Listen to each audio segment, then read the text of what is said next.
sa simple pagtulong mo, mayroong buhay na naisasalba, mayroong pamilyang umaangat. The Senate is now constituted. At ito ang mismong Chinese Coast Guard na Napakinggan ni PBBM. 6 na milyong balotang gagamitin. Sa A to Z, kumpleto tayo.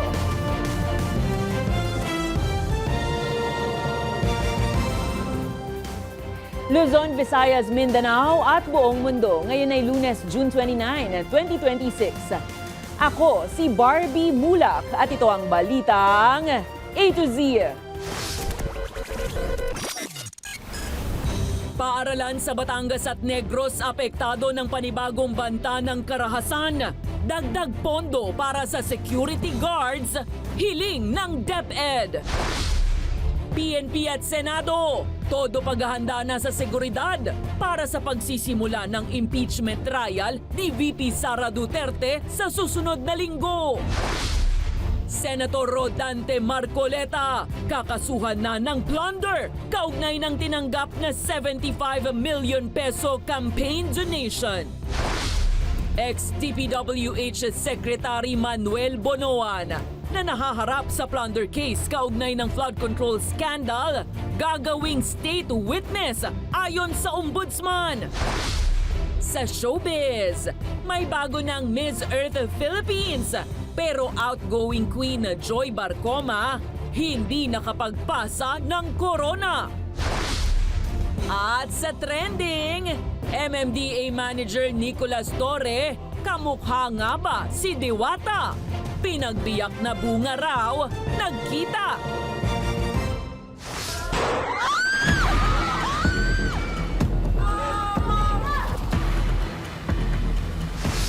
Magandang gabi, pambungad sa ating newscast.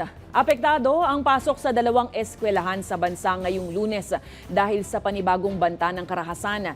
Kinastigo ng Philippine National Police ang nasa likod ng mga banta dahil nakakasagabal na sa buhay ng mga estudyante. Isinusulong naman ni Education Secretary Sonny Angara na dagdagan na ang pondo para sa mga security guard sa mahigit 48,000 na paaralan sa bansa. Sinuspindi ang pasok sa Batangas City Integrated High School ngayong Lunes, June 29 bilang pag-iingat dahil sa umano'y banta ng pamamaril. Inabisuhan ang lahat ng mag-aaral, guro at staff na huwag pumasok sa campus. Ayon sa pulisya, nagbanta ang isang nagpakilalang grade 10 student sa pamamagitan ng Facebook message na babarilin o sasaksakin ng ilang mag-aaral mula grade 6 hanggang 10 dahil umano sa bullying.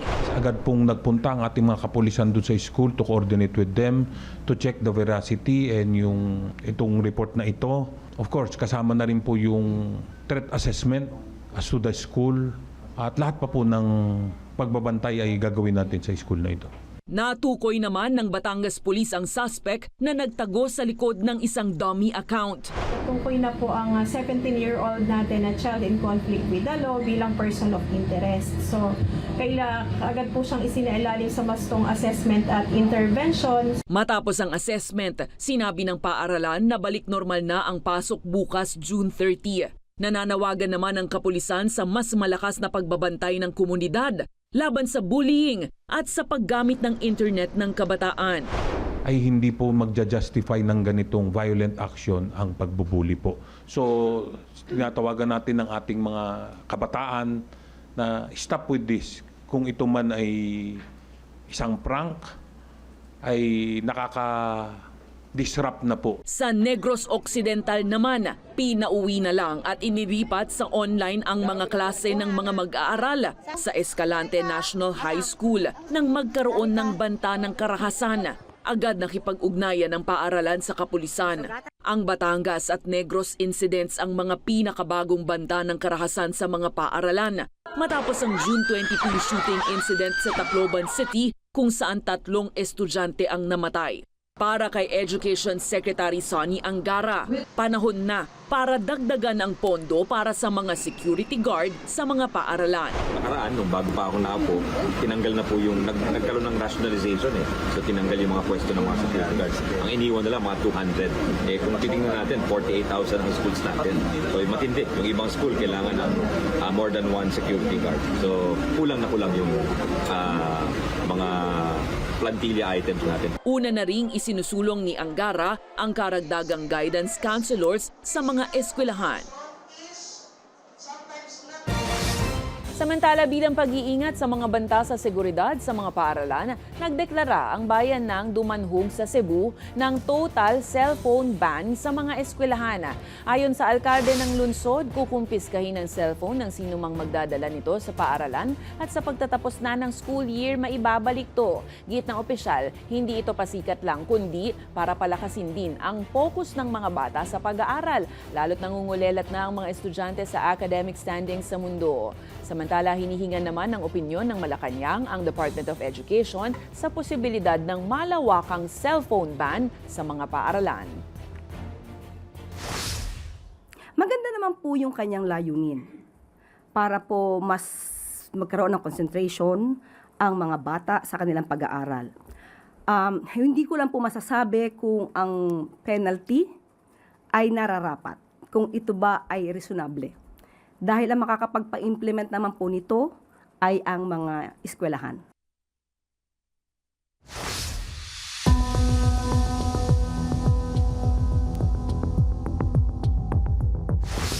Hihilingin ng Ombudsman sa Sandigan Bayan na alisin na ang mga kaso laban kay dating Public Works Secretary Manuel Bonoan para gawin siyang state witness sa flood control scandal. Binigyang diin ni Ombudsman Jesus Crispin Remulla na mahalaga ang mga nalalaman ni Bonoan sa kaso. Naharap ang dating kalihim sa 573 million peso plunder charge bukod pa sa kasong graft. Naghain na ang state prosecutors ng mosyon sa Sandigan Bayan para i-discharge ang kaso laban kay Bonoan. We already have a signed agreement for the cooperation of former Secretary Manuel Bonoan to be a state witness, to be a cooperating witness. Samantala, isasampa naman ngayong linggo sa Sandigan Bayan ang non-bailable plunder case laban kay Senator Rodante Marcoleta. Ayon kay Ombudsman Jesus Crispin Remulla, kaugnay naman ito ng 75 million pesos na campaign donations na natanggap umano ni Marcoleta para sa kanyang senatorial bid. Sa kanya namang counter affidavit, iginiit ni Marcoleta na hindi public funds ang natanggap na donasyon kahit lumagpas ito sa 50 milyong pisong threshold sa ilalim ng plunder law. Napuna rin ng state prosecutors na hindi umano nakasaad sa SALN ni Marcoleta noong June 30, 2025 ang naturang halaga. Kasama rin umano sa kasong dating mambabatas na si Mike Defensor at sina Aristotle Viray at Joseph Espiritu na siyang nag-donate umano ng 30, 25 at 20 million pesos noong January 2025. Hinihintay naman ang formal na paghahain ng kaso sa Sandigan Bayan. Senator Marcoleta, definitely, for resolution na. We're about to file it already. Sa ibang balita, iginigit ng kampo ni dating Ateneo Blue Eagles coach Tab Baldwin na hindi na niya kailangan ng Alien Employment Permit o AEP dahil permanenteng residente na siya sa Pilipinas. Humarap si Baldwin kasama ang kanyang mga abogado sa special panel hearing ng Department of Labor and Employment kaugnay ng kanyang work permit. Batay sa records ng DOLE, hindi naghain si Baldwin ng AEP application para sa exemption. Sa kabila ng permanent residency, sinabi ng DOLE na sa ilalim ng umiiral na patakaran, kailangan pa rin umanong magsumite ng Certificate of Exemption. Ayon pa kay Special Panel Officer in Charge Gerard Mosquera, hindi maituturing na compliant si Baldwin kung wala siyang inihain na aplikasyon para rito. Humingi naman ang panahon ng kampo ni Baldwin para suriin ang kanilang records. Posibleng iurong ng Department of Interior and Local Government ang rekomendasyong hazing charges laban sa ilang estudyanteng managers at ball boys ng Ateneo Men's Basketball Team. Kaugnay ito ng pagkamatay ng student athletes na sina Rene Baterbonia at Divine Nadili sa team activity sa Dipakulaw, Aurora noong June 8. Ayon kay Interior Secretary John Vic Remulla, maaaring maalis sa listahan ng kakasuhan ng ilang kasama sa aktibidad kung mapatutunayang wala silang alam hinggil rito. Posible rin umanong gawing testigo sa halip na akusado ang mga student manager at ball boys. Una nang inirekomenda ng DILG ang hazing charges laban kay dating head coach Tab Baldwin at 10 miyembro ng coaching staff, kabilang ang ilang student managers at ball boys. Nasa Department of Justice naman ang pagtataya kung sino ang mananatiling akusado at sino ang posibleng maging testigo. Maari na ring maalis sa listahan ng kakasuhan ang ilang mga kasama sa aktibidad, lalo kung mapakita na hindi nila alam ang masamang layon nito. Maaari ring gawing testigo, imbis na akusado ng Department of Justice, ang mga student manager at ball boy.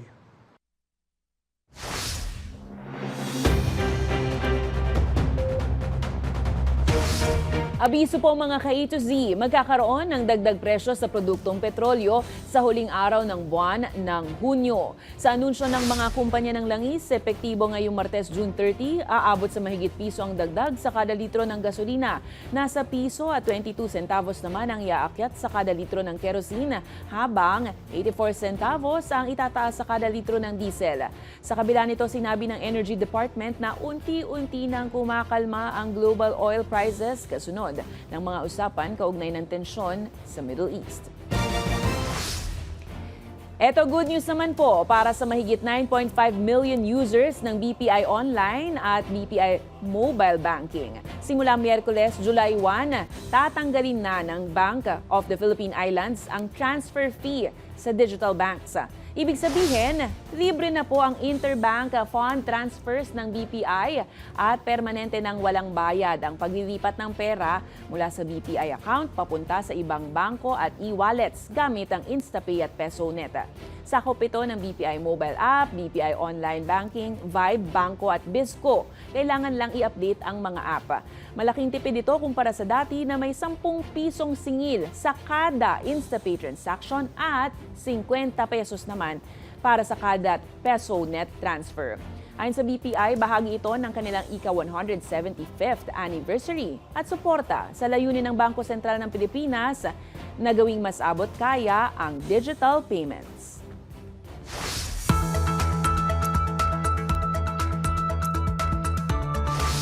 Binabantayan ng Pag-asa ang low pressure area sa silangan ng Eastern Samar na may mataas na tsansang maging isang bagyo. Base sa 24 na oras na public weather forecast ng Pag-asa, bandang alas 3 ng hapon ng Lunes, huling namataan ng LPA sa layong 165 kilometers east-northeast ng Borongan City, Eastern Samar.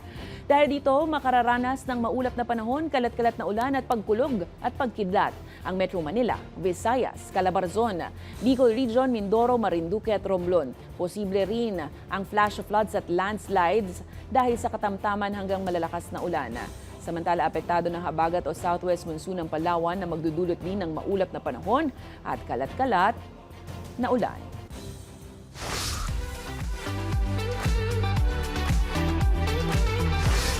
Trending at kinatuwaan online ang pagkikita ng vlogger na si Diwata at ang kanyang umano ay ka-look-alike na si Metropolitan Manila Development Authority General Manager Nicolas Torre.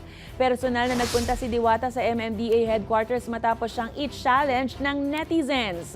Game na game naman ang MMDA GM na nagpaunlak sa pagbisita ng vlogger. Hindi naman napiko ng dalawa sa hirit ng netizens na sila ay tila separated at birth o pinagbiyak na bunga. Kita na kami ni General Torres, so nandito na siya ngayon. Hindi ito hindi ito tunay na to. So, yung mga nagsasabi niya kung magkamukha kami, ito na. ayan, so nagsasabi ko magkamukha kami. Husgahan niyo na. Para nga. Parang tama nga kayo. Tatanungin namin mga tatay namin kung ano ang nangyari. Susunod isang linggo bago ang impeachment trial versus VP Sara Duterte, mas mahigpit na seguridad ipatutupad ng PNP. Dagdag sa prosecution panel, inanunsyo na. At Billy Crawford itinanghal na winner sa Masked Singer sa France. Abangan ang kumpletong ulat sa pagbabalik ng Balitang A to Z.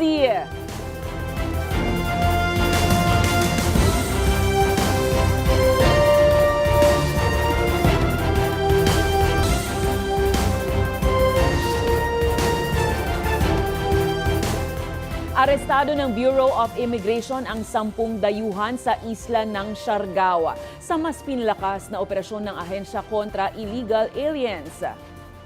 Sa pahayag ni Immigration Commissioner Joel Viado, inaresto ng Intel operatives ang mga dayuhan bunsod ng sumbong ng mga residente at negosyante dahil sa umano'y mga paglabag sa batas. Kasama sa mga inaresto ang 4 na Israeli nationals, 2 Chinese at mga dayuhan mula Morocco, Australia, Nigeria at Lithuania. Karamihan dahil sa overstaying o kawalan ng tamang visa o permit habang nagtatrabaho sa bansa. Pero mayroon ding mga undesirable alien at blacklisted na sa immigration dahil sa mga nauna ng paglabag sa batas. Mananatili ang 10 dayuhan sa BI Detention Facility sa Maynila habang nagpapatuloy ang kanilang immigration proceedings. Paalala ng ahensya, bagamat bukas sa turista ang Pilipinas, walang puwang dito ang mga dayuhang nang aabuso at lumalabag sa batas. Natagpuan na ang bangkay ng 2 manggagawang nawala matapos gumuho ang bahagi ng road excavation site sa Barangay Pamplona 2, Las Piñas City. Ayon sa Las Piñas City Police, na-retrieve ang kanilang mga labi umaga nitong Lunes. Nangyari ang insidente bago mag-alas 3 ng hapon nung Linggo sa construction site ng Maynilad Water Services. Batay sa pulisya, nasa 5 manggagawa ang nasa loob ng excavation o hukay nang biglang gumuho ang ilalim na bahagi nito. Tinatayang nasa 18 metro ang lalim ng excavation. Kinumpirma naman ng Maynila na nangyari ang insidente sa kanilang construction site para sa isang wastewater pumping facility. Ayon sa pulisya, posibleng may pananagutan ang Maynila pero tinutukoy pa ito batay sa resulta ng investigasyon.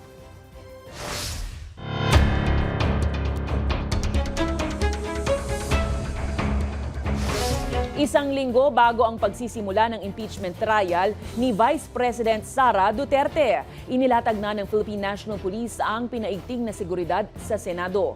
Inanunsyo naman ng House Prosecution ang mga karagdagang private prosecutors sa kanilang panig, kabilang ang isang dating tagapagsalita ng Korte Suprema at 3 abogado mula sa malalaking law firms sa bansa. Ang detalye sa Balitang A to Z ni Naomi Almojano. Nakahanda na ang deployment ng Philippine National Police para sa pagsisimula ng impeachment trial ni Vice President Sara Duterte sa July 6. Una nang hinigpitan ng seguridad sa Senado matapos ang insidente ng pamamaril doon noong May 13, pero paiigtingin pa ito ngayon. We will be deploying appropriate number of personnel to ensure the peaceful conduct of the impeachment trial. Kabilang sa pinaghahandaan ng PNP ang posibleng pagdaraos ng mga kilos protesta ng iba't ibang grupo sa labas ng Senado. Isang linggo bago ang impeachment trial ni Vice President Sara Duterte, patuloy na mahigpit ang seguridad dito sa labas at sa loob ng Senado.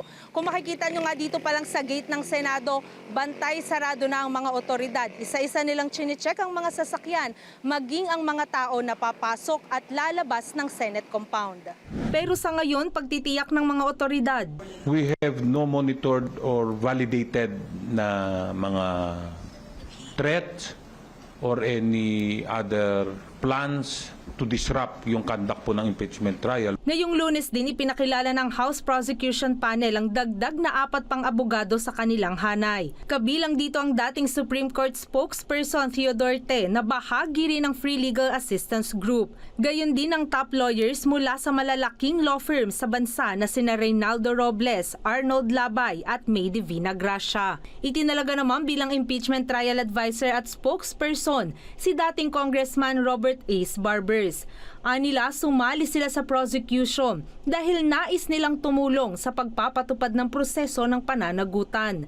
Samantala, inanunsyo na rin Lunes ng umaga ni Senate President Sherwin Gatchalian ang muling pagbubukas ng Senado sa mga bisita kahit na nanatili itong naka-heightened alert. Makakapasok sa building ang mga bisita sa pamamagitan ng online registration system para yan sa mga non-Senate employee. Para sa Balitang A to Z, Naomi Almojano. Samantala, kinumpirma ngayong gabi ni Senate Secretary at Impeachment Court Clerk of Court Renato Bandug Jr. na naipadala na sa House Prosecution Team at sa depensa ni Vice President Sara Duterte ang formal na pre-trial order. Laman nito ang kumpirmadong petsa ng paglilitis na magsisimula sa Lunes, July 6, ganap na 2:00 ng hapon at magpapatuloy tuwing Lunes hanggang Miyerkules hanggang sa bago magsona. Pero pagsapit ng July 28, gagawin na itong Martes hanggang Huwebes simula 3:00 ng hapon. Unang isasalang ang impeachment article kaugnay ng pagbabanta ni VP Sara sa buhay ni Pangulong Marcos. Sunod naman at may pinakamaraming araw ang igugugol patungkol sa paggamit ng confidential funds habang matatapos ito sa pagsalang ng impeachment article sa bribery at sa hindi maipaliwanag na yaman ni Duterte. May kabuang 57 na saksi ang ihaharap ng House Prosecution. Halos 100 naman ang mula sa depensa at sa listahan, 17 rito ang ipepresenta ng magkabilang panig. Binigyan naman ng 3 araw ang prosecution at defense teams upang magsumite ng kanilang mga komento.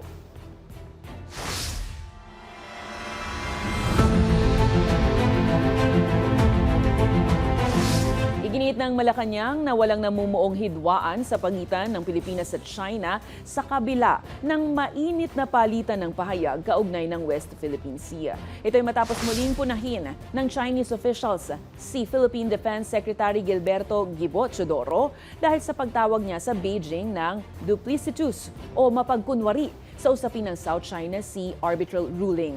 Ayon kay Communications Undersecretary Claire Castro, tinutupad lang ni Teodoro ang kanyang mandato gaya rin umano ng mga opisyal ng China na sumusunod sa sarili nilang batas at polisiya.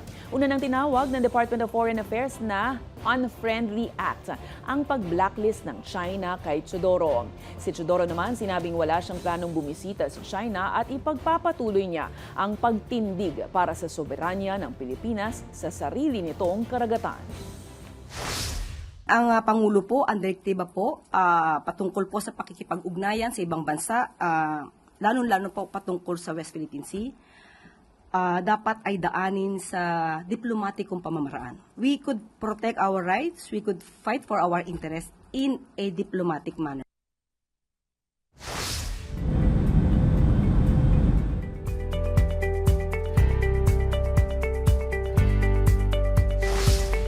Nakaligtas ang lahat ng Filipino seafarers na sakay ng 2 barkong inatake ng Iran noong nakaraang linggo. Ayon sa palasyo, nasa 40 Pinoy sea-based workers ang papalabas na ng Strait of Hormuz. Kabilang dito ang 21 Pilipino sa Singaporean-flagged MV Ever Lovely kasama ang kapitan ng naturang barko.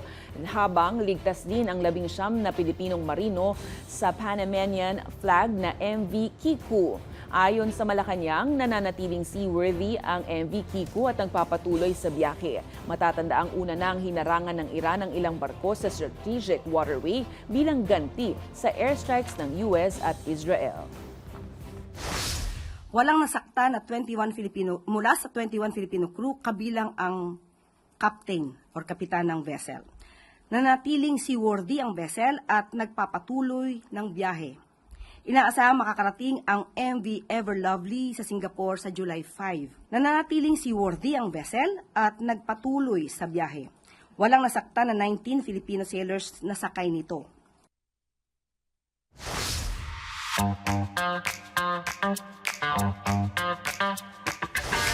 Naghandog ng masaya at malapiestang brass band concert ang United States Marine Corps Forces Pacific Band o MAR-4PAC kasama ang Armed Forces of the Philippines Band sa Mall of Asia Amphitheater sa Pasay City. Bahagi ito ng ika-80 taong diplomatic friendship ng US at Philippines at 250th anniversary ng American Independence. Napuno ng musika ang selebrasyon kung saan nagsama sa entablado ang banda ng Pinas at ng Amerika bilang tanda ng mayamang kasaysayan, kultura at kasunduan sa pagitan ng dalawang bansa. Binubuo ang Mar4 Pack Band ng 39 na US Marines, kung saan 10 sa kanila ang tumugtog at nagbahagi ng talento sa pagdiriwang ng Freedom 250. At bilang regalo sa Filipino audience, sinurpresa ng Mar4 Pack ang mga Pinoy ng kanilang i-perform ang OPM hit song ng bandang Eraserheads na Ligaya. Sa kanilang pagbisita, magsasagawa rin ng music workshops ang banda sa Philippine High School for the Arts sa Laguna at sa University of the East sa Maynila.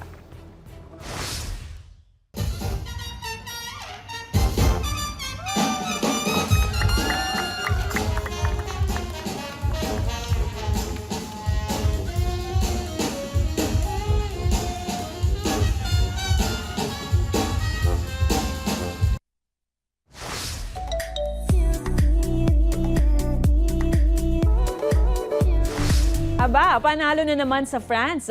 Nagwagi muli sa naturang bansa ang Filipino singer, actor at host na si Billy Crawford.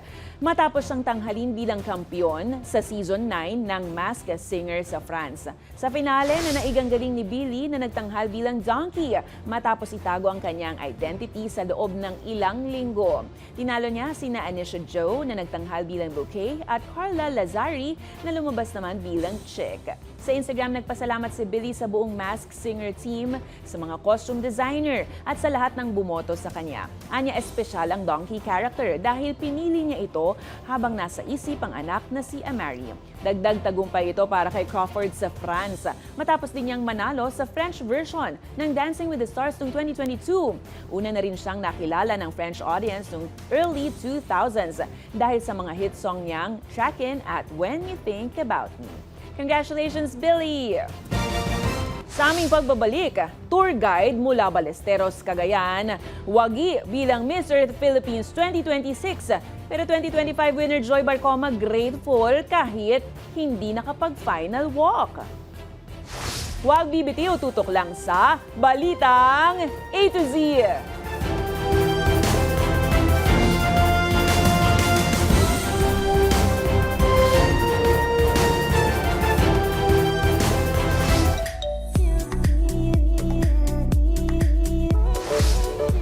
May bago nang itinanghal na Miss Earth Philippines ngayong taon. Pero kapansin-pansing absent si outgoing Queen Joy Barcoma sa pageant finale para magpasa ng kanyang korona. Ano kaya ang dahilan? Alamin sa Balitang A to Z Showbiz ni Annie Cristobal. Kinoronahan bilang bagong Miss Earth Philippines ang 27-year-old na pambato ng Cagayan na si Rina Andrea de los Santos sa pagtatapos ng naturang pageant sa Bukidnon Cultural Center nitong weekend. 32 Beauties for a Cause ang nagpaligsahan para sa titulo sa engranding stage production sa Mindanao. Sa question and answer portion, umangat ang ganda at talino ni de los Santos na humango ng inspirasyon sa kanyang karanasan bilang community tour guide. I guided every single day in working towards putting the Philippines in a position that is not just a model for sustainability and environmental stewardship, but also a destination of beauty. And for me, that is exactly what is love in action. Remember, love changes nothing unless it moves. And when it moves, it truly changes everything. Thank you. Bukod kay De Los Santos, kinoronahan din bilang Miss Philippines Air, Water and Fire ang mga kinatawan ng Isabela, Mandaluyong at La Union. Present sa event si reigning Miss Earth 2025, Natalie Puskinova na siyang nagkorona sa panalo. Habang kapansin-pansing absent para sa kanyang farewell walk ang outgoing queen na si Joy Barcoma. Ayon sa mga ulat, hindi na umano kinailangan ng organizers ang presensya ni Barcoma para magpasa ng korona. Sa kabila nito, sinabi ng beauty queen host na nagpapasalamat siya sa panahon niya bilang Miss Earth Philippines at naghayag ng patuloy na suporta para sa pageant at sa kanyang mga advokasya. Absent man sa pageant finale, Present naman si Barcoma sa Pride Festival sa UP Diliman at doon ay binigyan siya ng pagkakataong makapag-farewell walk. I've been waiting for this moment and I did not expect that I will do it here. Tumatak sa fans ang tinaguriang Jusa dahil sa kanyang kwela at agaw eksenang hosting stints na sinabayan niya rin ng matapang na paninita sa pamahalaan at iba pang isyong panlipunan. Kaya naman, thank you Jusa. Para sa Balitang A to Z Showbiz, Ani Cristobal.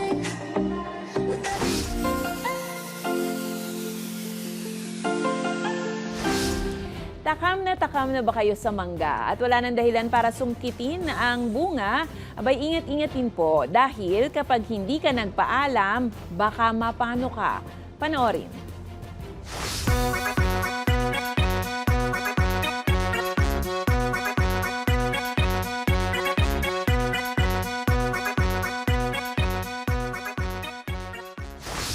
Tabi-tabi po.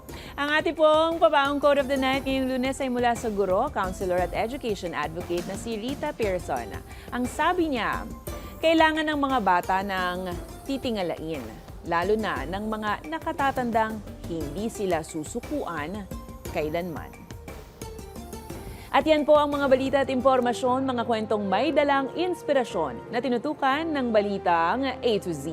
Ako, si Barbie Mulak, maging maalam, makialam. Magandang gabi sa'yo, Pilipinas!